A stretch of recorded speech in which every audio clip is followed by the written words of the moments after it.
എസിൻ്റെ ഈ അന്ത്യയാത്രയിൽ ശ്രദ്ധേയമായ ചില കാര്യങ്ങൾ മഴ പെയ്തുകൊണ്ടിരിക്കുന്ന സന്ധ്യ കഴിഞ്ഞ് ഇരുട്ട് ഗാഢമായിക്കൊണ്ടിരിക്കുന്ന ഈ നിമിഷങ്ങളിൽ നമ്മൾക്ക് മനസ്സിലാക്കാൻ കഴിയും. തിരുവനന്തപുരത്ത് നിന്ന് ആലപ്പുഴയിലേക്കുള്ള യാത്രയിൽ ഈ വാഹനത്തിൻ്റെ മുൻപിൽ ദേശാഭിമാനി പത്രത്തിൻ്റെ വലിയ ഒരു കാറുണ്ടായിരുന്നു. ഇപ്പോൾ ഈ രാത്രിയിൽ ആകെ ഉള്ളത് VS-നെ വഹിച്ചുകൊണ്ടിരിക്കുന്ന ആ വാഹനത്തിൻ്റെ മുന്നിലൂടെ ഏതാനും സഖാക്കളുടെ മഴ നനഞ്ഞുള്ള ബൈക്ക് യാത്രയാണ്. അവരുടെ ഹെഡ്ലൈറ്റുകൾക്ക് മുകളിലൂടെ വീണുകൊണ്ടിരിക്കുന്ന മഴയുടെ രേഖകൾ പ്രകാശവർണ്ണങ്ങളായി നമ്മുടെ ക്യാമറയുടെ ലെൻസിലൂടെയും അത് പ്രകാശം പരത്തിക്കൊണ്ടിരിക്കുന്നു. മറുഭാഗത്ത് വലിയ ചുടുകാട്ടിൽ VS-ൻ്റെ ചിത തയ്യാറായിരിക്കുന്നതിൻ്റെ ചുറ്റിലും ചാഞ്ഞും ചെരിഞ്ഞും ശക്തമായി പെയ്യുന്ന മഴയുടെ വെള്ളച്ചാറ്റലിൽ വെള്ളം കെട്ടിനിന്ന് പ്ലാസ്റ്റിക് ഉറകളിൽ നിന്ന് വെള്ളം ധാരധാരയായി താഴേക്ക് വീഴുന്നു. ഇത്രത്തോളം മഴയിൽ കുതിർന്ന് നനഞ്ഞ ഒരു അന്ത്യയാത്ര ഉണ്ടായിട്ടില്ല. ഒരുപക്ഷേ ഇടതുപക്ഷത്തെ സംബന്ധിച്ചിട്ട് അതികാൽപ്പനികമായ ഭാഷകൾ അപ്രസക്തമാണെങ്കിലും ഈ മഴയുടെ ഒഴുക്ക് കണ്ണീർത്തുള്ളികളാണോ എന്ന് പറയുന്നത് പൈങ്കിളി നിറഞ്ഞ ഒരു ഭാഷ ആവില്ല എന്ന് കേരളത്തിൻ്റെ പൊതുമനസ്സ് മനസ്സിലാക്കുമെന്ന് കരുതുന്നു.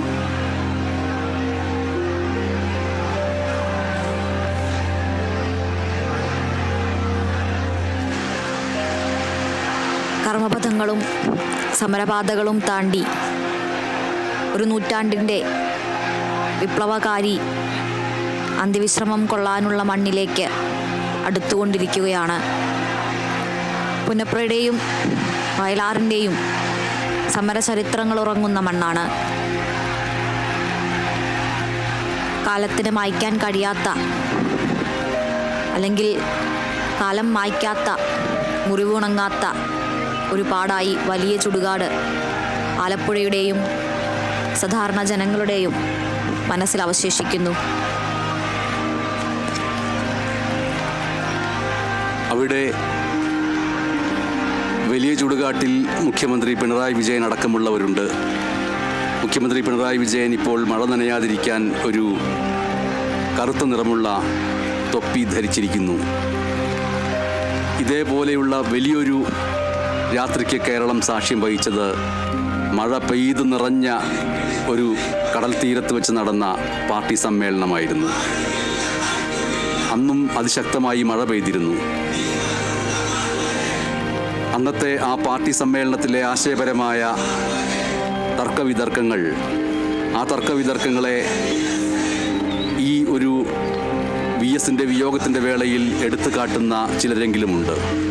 പക്ഷേ ഇതേപോലെ ഒരു പാർട്ടിയിൽ മാത്രമാണ് ആശയപരമായ, പ്രത്യയശാസ്ത്രപരമായ തർക്കങ്ങളും ആശയപരമായ ചിന്തകളും എല്ലാം ഉള്ളത് എന്നോർക്കുമ്പോൾ അതിൻ്റെ ഗരിമ വർദ്ധിക്കുകയാണ് ചെയ്യുന്നത്. പറയാൻ ഒരു പ്രത്യയശാസ്ത്രമുണ്ടായിരിക്കുക, അതിൻ്റെ പേരിൽ പ്രവർത്തിക്കാൻ വലിയ വിഭാഗം ജനങ്ങളുണ്ടാവുക, ആ ജനങ്ങൾക്ക് മുകളിൽ നിന്നുകൊണ്ട് കൃത്യതയോടുകൂടിയും ധീരതയോടുകൂടിയും നീതിബോധത്തിൽ അധിഷ്ഠിതമായും നയിക്കാൻ നേതാക്കളുണ്ടാവുക എന്ന് പറയുന്നത് ഏതൊരു പാർട്ടിയുടെയും അഭിമാനകരമായൊരു കാര്യമാണ്. രാമച്ചവും കൊതുമ്പും ചേർന്ന ഈ ചിതയിലേക്ക് VS-ൻ്റെ ശരീരത്തെ എടുത്തു കിടത്തുമ്പോൾ ഒരു ചരിത്രത്തിൻ്റെ ഓർമ്മയിലേക്ക് നാം പോവുകയും മറ്റൊരു ചരിത്രത്തിൻ്റെ ആരംഭം കുറിക്കുകയും ചെയ്യുന്നു എന്ന് മനസ്സിലാക്കേണ്ടി വരും.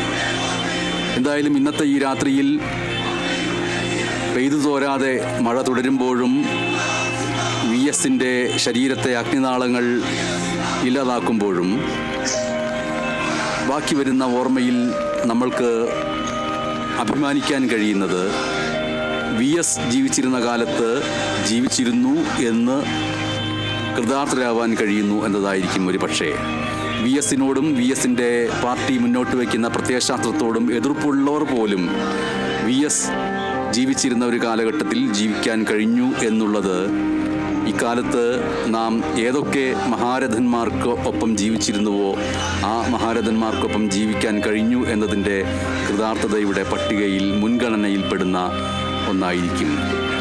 മഴ നനഞ്ഞ് മഴയിൽ കുതിർന്ന് നിൽക്കുന്ന വലിയൊരു ജനക്കൂട്ടവും പെയ്തു തോരാത്ത മഴ പോലെ ജീവിതം മാറ്റിയ മറ്റൊരു വ്യക്തിയും 6 വർഷത്തിലധികമായിട്ട് നാം കാണാതിരുന്ന ഒരു വ്യക്തി, 6 വർഷമായി നമ്മുടെ സമൂഹത്തിൽ പ്രവർത്തിക്കാതിരുന്നൊരു വ്യക്തി, 6 വർഷമായി അദ്ദേഹത്തിൻ്റെ നാവിൽ നിന്ന് ഒന്നും നാം കേട്ടിട്ടില്ല എങ്കിൽ പോലും ഇന്നലെ വരെ നമ്മോടൊപ്പം കർമ്മധീരനായി ജീവിച്ച ഒരു വ്യക്തിയെ നഷ്ടപ്പെട്ടതിൻ്റെ തീവ്രത ഈ നിമിഷവും തുടരുന്നു എന്നുള്ളതാണ്.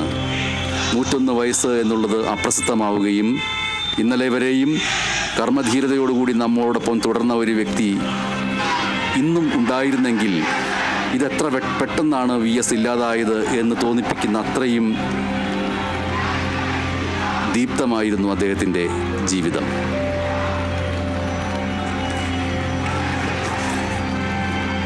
വി എസിനെ അവസാനത്തെ കമ്മ്യൂണിസ്റ്റ് എന്ന് വിശേഷിപ്പിക്കുന്ന നിരവധി വരികൾ സാമൂഹിക മാധ്യമങ്ങളിലും സംഭാഷണങ്ങളിലും നിറഞ്ഞു നിൽക്കുന്ന ഒരു സമയമായതുകൊണ്ട് തന്നെ ഈ ജനസഞ്ചയത്തിന്, അദ്ദേഹത്തെ കാണാൻ അവിടെ കൂടിച്ചേർന്നിട്ടുള്ള ജനസാഗരത്തിന് മറ്റൊരു പ്രസക്തി കൂടി കൈവരുന്നുണ്ട്. MS സൂചിപ്പിച്ചതുപോലെ 5 വർഷങ്ങളിലധികമായി വി എസിൽ നിന്ന് നമ്മളൊന്നും കേട്ടിട്ടില്ല. സമ്മേളനങ്ങളിലോ പൊതുപരിപാടികളിലോ അദ്ദേഹത്തിൻ്റെ ആ സരസമായ സംസാര ശൈലിയിൽ യാതൊന്നും തന്നെ നമ്മൾ കേട്ടിട്ടില്ല. എന്നിട്ടും ഇന്നത്തെ തലമുറയിലെ ഏറ്റവും പുതിയ പ്രതിനിധികൾ പോലും കനത്ത മഴയെ വകവയ്ക്കാതെ, ആൾക്കൂട്ടത്തെയോ തിരക്കിനെയോ വകവയ്ക്കാതെ അദ്ദേഹത്തെ കാണാൻ കാത്തു നിൽക്കുന്നു എന്നുള്ളത് അദ്ദേഹം അവസാനത്തെ കമ്മ്യൂണിസ്റ്റ് അല്ല എന്നതിനെ അടിവരയിടുക തന്നെയാണ്. അദ്ദേഹം അന്ത്യവിശ്രമം കൊള്ളുമ്പോഴും ഒരു രാഷ്ട്രീയമുണ്ടായിരിക്കുക, ഒരു നിലപാടുണ്ടായിരിക്കുക എന്ന ഒറ്റ കാരണത്താൽ തന്നെ ഇനിയും അദ്ദേഹം മനസ്സുകളെ ഉദ്ദീപിപ്പിച്ചുകൊണ്ടിരിക്കും. വർഗസമരങ്ങൾക്കും അടിസ്ഥാന വർഗത്തിൻ്റെ അവകാശ പോരാട്ടങ്ങൾക്കും മുന്നിൽ അവയുടെ പ്രചോദനമായും അവയുടെ അന്തസത്തയായും വി എസ് ഇനിയും നിലകൊള്ളും. ഒരു നൂറ്റാണ്ട് അവശേഷിപ്പിച്ചുകൊണ്ട് അദ്ദേഹം കടന്നു പോകുമ്പോഴും ഒരു ചരിത്രം നിർമ്മിച്ചുകൊണ്ടാണ് അദ്ദേഹം കടന്നു പോകുന്നത് എന്ന് നമുക്ക് ആശ്വസിക്കാം. വി എസ് ഉണ്ടായിരുന്നെങ്കിൽ എന്നതിലുപരി വി എസ് ഉണ്ടായിരുന്നു, വി എസ് ഉണ്ടായിരുന്ന കാലത്ത് നമ്മളും ഉണ്ടായിരുന്നു എന്ന് ഊറ്റം കൊള്ളാം. വി എസിനെയോ വി എസ് പ്രതിനിധീകരിക്കുന്ന പാർട്ടിയെയോ പിന്തുണയ്ക്കാത്തവർ പോലും വി എസ് എന്ന മനുഷ്യസ്നേഹിയെ, വി എസ് എന്ന പോരാളിയെ എന്നും അനുഭാവപൂർവം പിന്തുണച്ചിരുന്നു എന്നുള്ളതാണ്. കേരളം എന്ന സംസ്ഥാനത്തിന് വി എസ് എന്ന 2 അക്ഷരമില്ലാതെ ഒരു ചരിത്രമില്ല. ചരിത്രം മാത്രമല്ല, വി എസ് എന്ന 2 അക്ഷരമില്ലാതെ ഭാവിയുമില്ല എന്നത് വി എസ് തൻ്റെ പ്രവർത്തന കാലഘട്ടത്ത് നടപ്പാക്കിയും നേടിയെടുത്തിട്ടുള്ളതുമായ പദ്ധതികൾ തന്നെ വ്യക്തമാക്കുന്നു.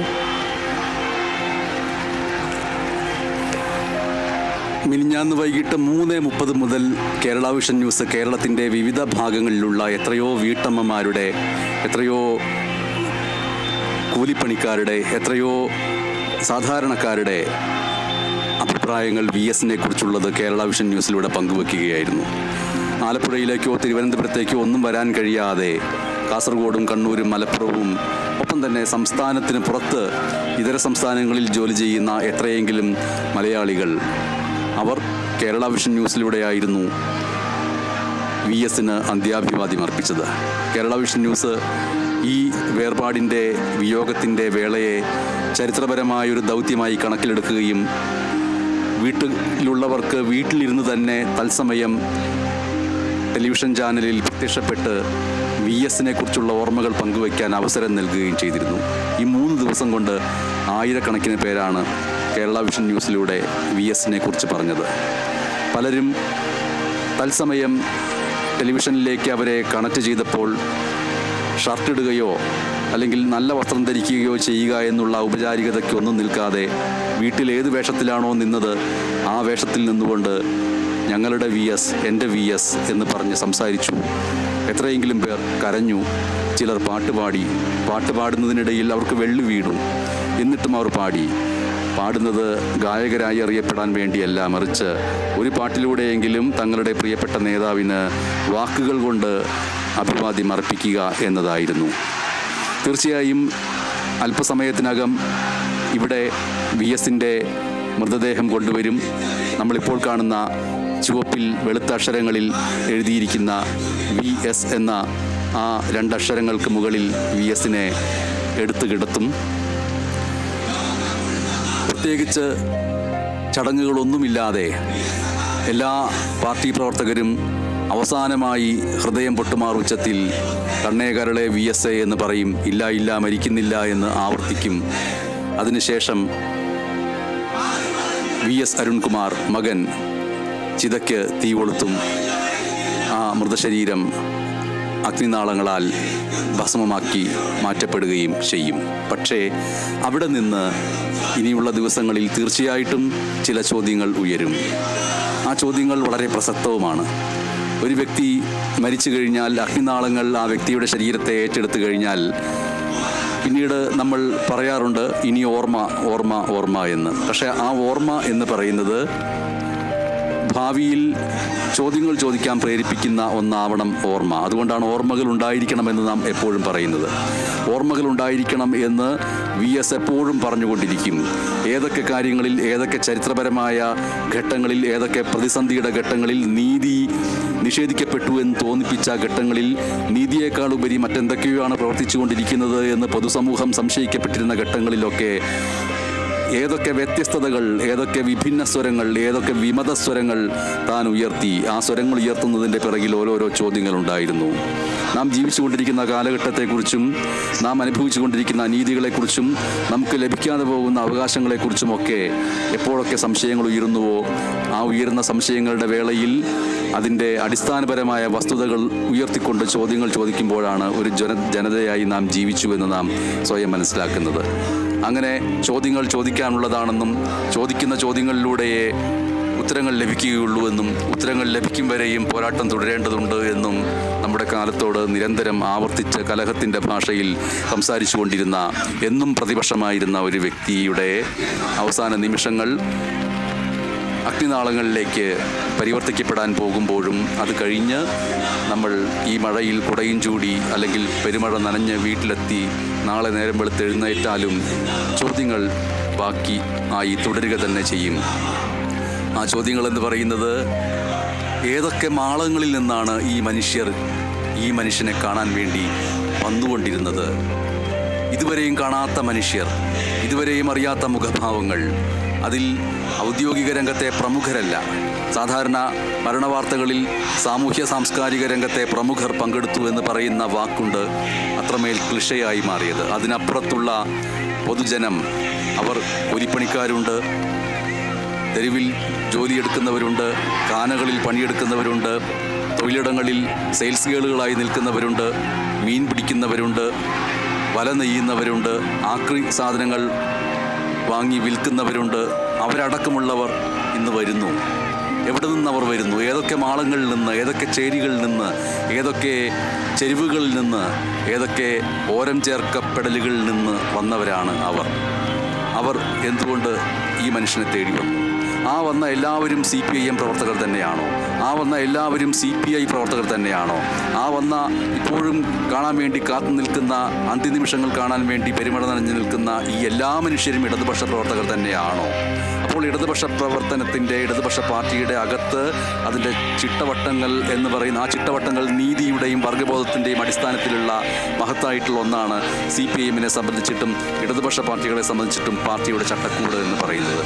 പക്ഷേ ആ പാർട്ടിയുടെ ചട്ടക്കൂടിനകത്ത് നിന്നുകൊണ്ട് തന്നെയും പാർട്ടിയുടെ ചട്ടക്കൂടിന് പുറത്തുള്ള ചില മാനവികതകളിലേക്ക് കൂടി തൻ്റെ കണ്ണുകളെയും കാതുകളെയും സ്വരങ്ങളെയും കായിക ശേഷിയെയും ദത്തശ്രദ്ധമാക്കിയപ്പോഴാണ് VS എന്ന് പറയുന്ന വ്യക്തി CPIM-നും മുകളിൽ ഉള്ള ഒരു വിരാട് പുരുഷനായിട്ട് മാറുന്നത്. പാർട്ടി VS-നെ വളർത്തി എന്ന് പറയുമ്പോഴും VS പാർട്ടിയെ വളർത്തി എന്ന് പറയുമ്പോഴും പാർട്ടിയുടെ ചട്ടക്കൂട് മുന്നോട്ട് വയ്ക്കുന്ന ലോകത്തിനാകെ മാതൃകയാണ് എന്ന് പറയുന്ന ആ പ്രത്യയശാസ്ത്ര ദർശനത്തിനും മുകളിൽ പുതിയ കാലത്തിൻ്റെ ചില പുതുക്കലുകൾ VS നടത്തിയിരുന്നുവോ? അപ്പോൾ ഈ ആൾക്കൂട്ടം എന്ന് പറയുന്നത് VS-ൻ്റേത് മാത്രമായ ആൾക്കൂട്ടമാണോ? പാർട്ടിയുടെ ആൾക്കൂട്ടമുണ്ട്, അതിലുപരി ചേർന്ന് വരുന്ന വലിയൊരു ആൾക്കൂട്ടമുണ്ട്. ഈ ആൾക്കൂട്ടം മൊത്തം തങ്ങളുടേതാണ് എന്ന് CPIM-ന് വിശ്വസിക്കാൻ കഴിയുമോ? ഈ ആൾക്കൂട്ടത്തെ മുഴുവനായും പാർട്ടിക്കകത്തേക്ക് വരുത്തേണ്ടതുണ്ട് എന്ന് CPIM-ന് കരുതാൻ കഴിയുമോ? എല്ലാവരിലും കൂടുതൽ കർമ്മധീരതയോടെ കൂടുതൽ കമ്മ്യൂണിസ്റ്റ് പ്രവർത്തന പദ്ധതിയുടെ നിഷ്ഠയിലേക്ക് ഉയരാനുള്ള ഊർജം ഈ പെരുമഴയുടെ തണുപ്പിൽ VS-ൻ്റെ വിയോഗത്തിൻ്റെ ചൂട് അവർക്ക് പകർന്നു നൽകുമോ എന്നിങ്ങനെയുള്ള പലതരത്തിലുള്ള ചോദ്യങ്ങളും ഇന്നത്തെ ഈ പെരുമഴ പെയ്യുന്ന രാത്രിയിൽ നടക്കാൻ പോകുന്ന സംസ്കാര ചടങ്ങുകൾ നമ്മോട് മുന്നോട്ട് വയ്ക്കുന്നുണ്ട്.